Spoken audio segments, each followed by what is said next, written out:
Hey, love. So, today I want to talk to you a little bit about something called confirmation bias. And if you've never heard this term, then you are in for a treat.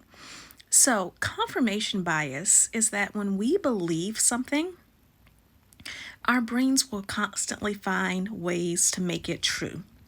So, again, confirmation bias is that when we believe something, our brains will find ways to make it true. So, I am a dating coach, and I can't tell you the number of women who come to me and say, all men are trash, all the good ones are taken. And again, when you have these beliefs, your brain will go find ways to make it true.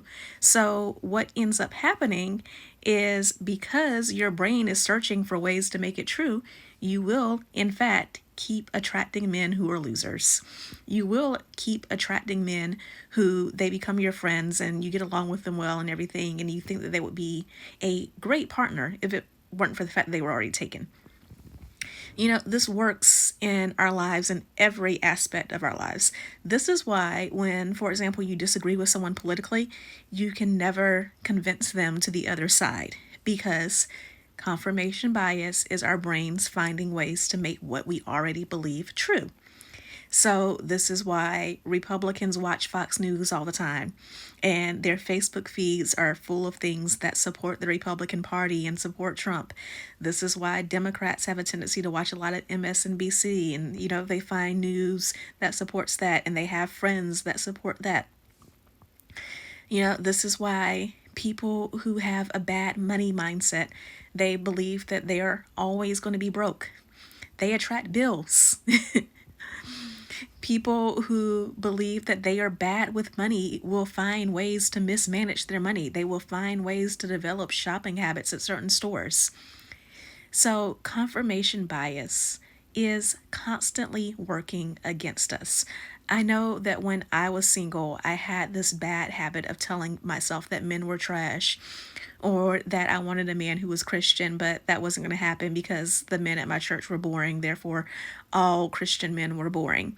And when I started telling myself the opposite of that, I was so surprised by how often I started meeting decent Christian men who were interesting and who I enjoyed talking to and had great conversations with. And it started with telling myself that I attract healthy men, I attract interesting men, I attract men that I actually want to spend time with. This is how we break confirmation bias.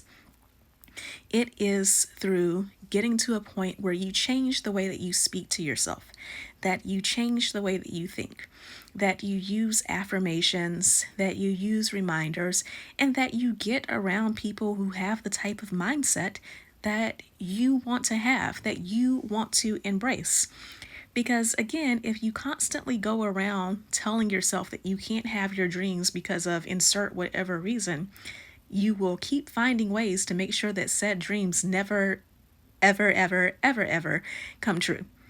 So, think about confirmation bias and think about it. Are you constantly speaking things into your life that you don't want to see? And, I will talk to you soon, but again, think about it. Are you speaking things into your life that you don't want to see, and therefore you are attracting more of them? Love you. Talk to you soon. Bye.